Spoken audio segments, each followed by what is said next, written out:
When I feel these fears, I sense the horsemen who chase on chilly nights from dream to dream. I hear their steeds seek within the shadows, where embowered air I breathe does flee from me.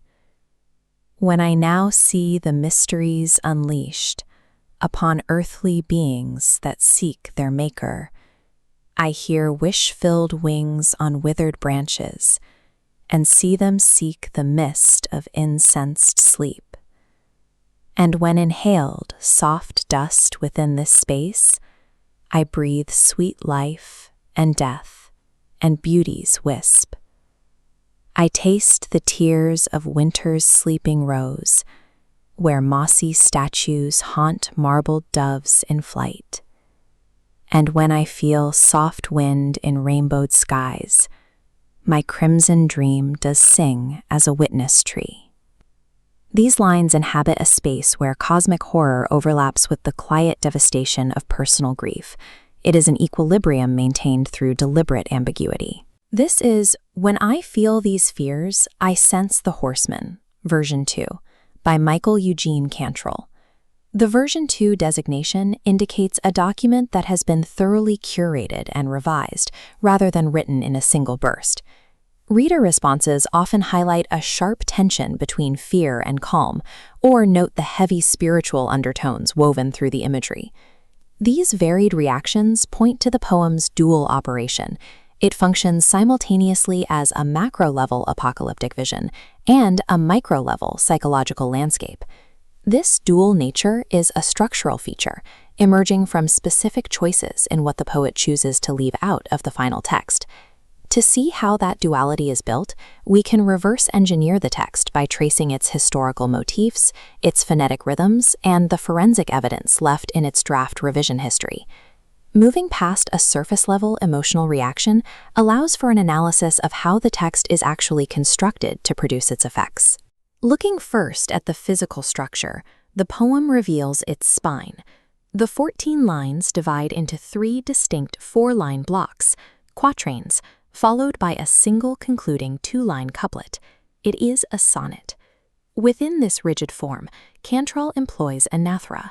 Notice the repetition of the phrase "when I" at the start of the key stanzas. This rhythmic repetition establishes a cyclical tension. It anchors the sweeping, universal mysteries directly to the speaker's internal, solitary reflections. Building on that tension, the vocabulary draws from specific historical influences, beginning with Victorian preoccupations with the macabre.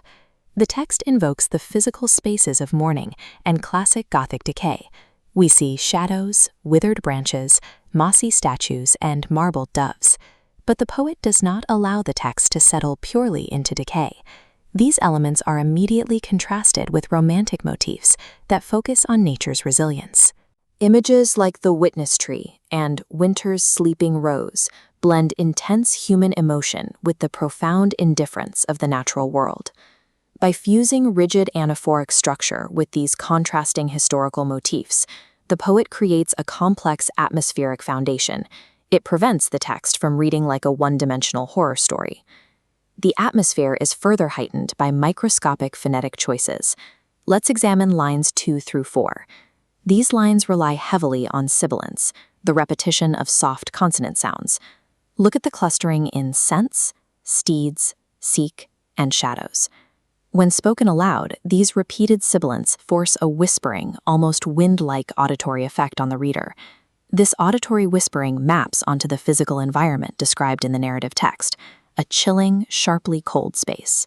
To amplify this tension, the poet uses contradictory metaphors, specifically in the phrase embowered air.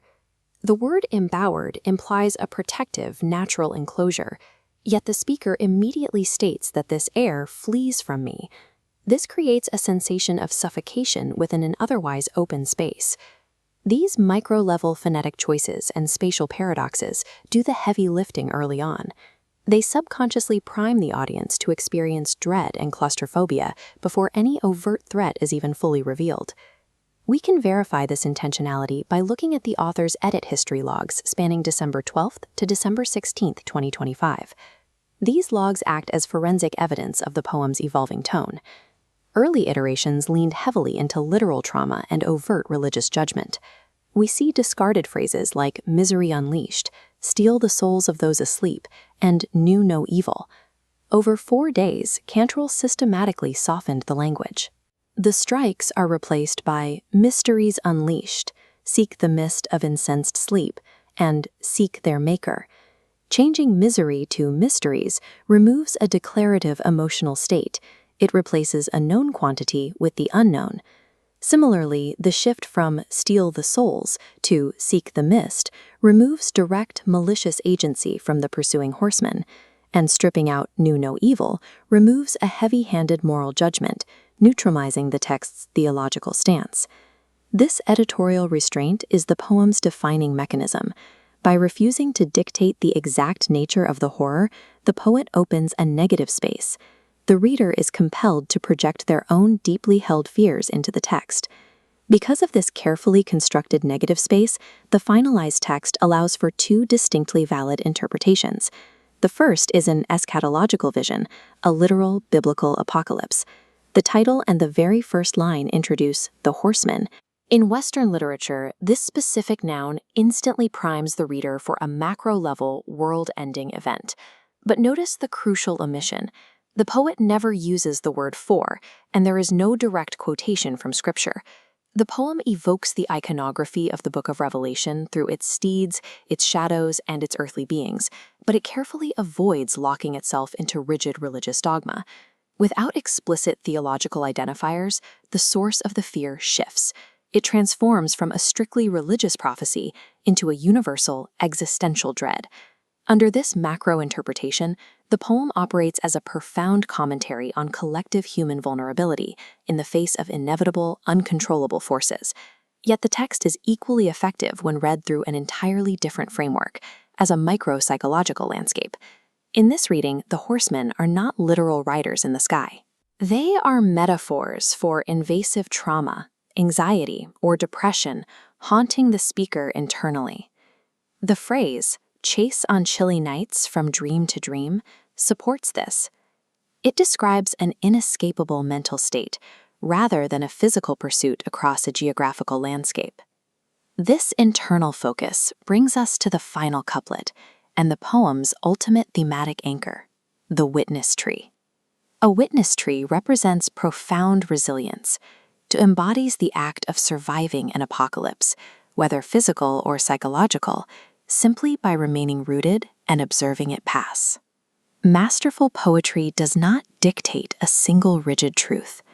Instead, it meticulously constructs a sensory landscape where multiple subjective truths, both the cosmic and the internal, can powerfully and simultaneously coexist.